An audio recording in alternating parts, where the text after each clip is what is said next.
Nirmala, no no Nirmala, ये popcorn नहीं है, ये नमकीन है। सिर्फ 5% रहेगा, है ना? सिर्फ 5%।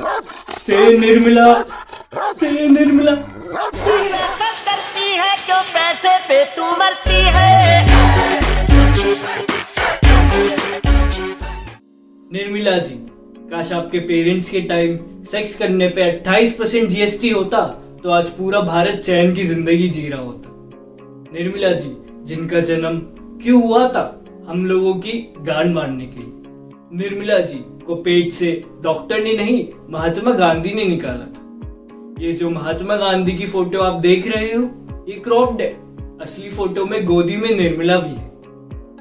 गोदी से याद आया, मैं जिस दिन हिंदू मुसलमान करूंगा ना, उस दिन मैं सार्वजनिक जीवन में रहने योग्य नहीं रहूंगा और मैं हिंदू मुसलमान नहीं करूंगा। ये मेरा संकल्प है। मैंने कुछ नहीं बोला, एडिटर को मारना। खैर, हमें निर्मला जी के पैदा होने पे नहीं, निर्मला जी ने पैदा होने के बाद क्या किया, हमें उस पे ध्यान देना चाहिए।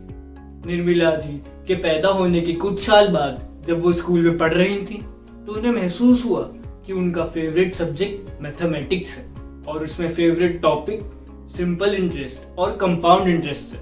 15%, 20%, 30%, ये सारे शब्द सुन के उन्हें ऑर्गेज्म आ जाता है। जब ये परसेंटेजेस की वाणी उनके कानों में जाती थी तो उनके दिल में कुछ होता था। तो फिर क्या होता था? वो भागती रही, वो ढूंढती रही कि कोई तो उनकी जीएसटी की सील तोड़ेगा। और फिर 2006 में उनकी मुलाकात हुई बीजेपी से और 2017 में वो फाइनेंस मिनिस्टर बन गई। पर फाइनेंस मिनिस्टर बनने के बाद वो क्या करती हैं? वो सोचती हैं कि अगर किसी पॉपकॉर्न में मिठास ज्यादा है तो वो नमकीन में गिना जाएगा कि नहीं गिना जाएगा। ये चाहती है कि 18 साल के सारे लौंडे वर्जिन रहे। इसे पता भी है एक लड़की पटाने कितना मुश्किल होता है।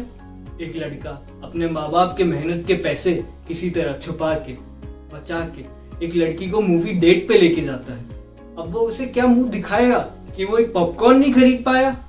हाँ, अब क्या वहां पे वो आलू भुजिया लेके जाएगा? आप ही बताओ। एक छोटा बच्चा छोड़ो, सोचो एक आम आदमी है जिसका एक छोटा सा घर है, जिसकी सालाना इनकम 5 लाख है।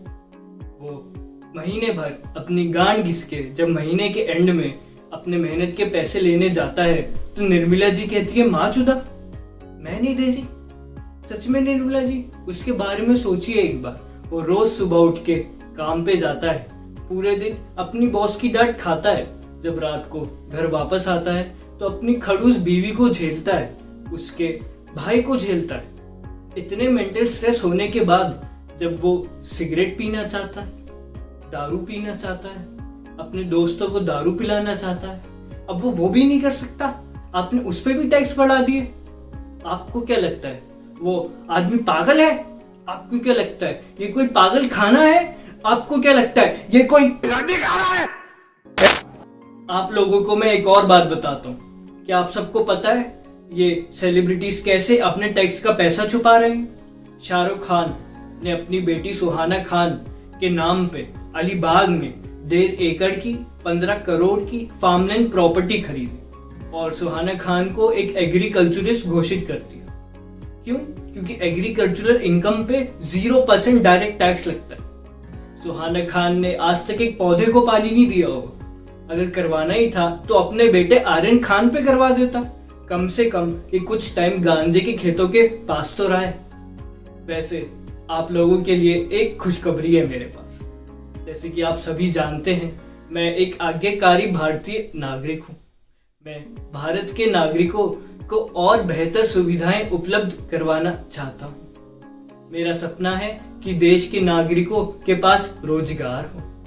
इसलिए आज मैं आपको कुछ ऐसे प्रोफेशंस बताने जा रहा हूँ जिससे टैक्स की चोरी हो सके। फ्रीलांसर, आप एक फ्रीलांसर बन सकते हैं। छुपाओ, सारा पैसा छुपाओ, किसी को पता नहीं चलेगा। आप एक रियल एस्टेट एजेंट बन सकते हैं। आप एक छोटा बिजनेस शुरू कर सकते हैं। चिंता मत करिए, शुरू में सबका छोटा ही होता है। आप एक आर्टिस्ट बन सकते हैं। आप एक पॉलिटिशियन बन सकते हैं। तो चलिए आज की वीडियो के लिए इतना ही। पर मेरी आम आदमी पार्टी से रिक्वेस्ट है कि जितनी कॉल पे पैसों की बात हुई थी उतने ही पैसे दे दें। वैसे तो करोड़ों का बंगला बना रखा है, यहाँ 10-10 रुपए देने के लिए मरते हैं। और मेरी आप लोगों से रिक्वेस्ट है कि आप कम से कम 100 सब्सक्राइबर तो करा दो।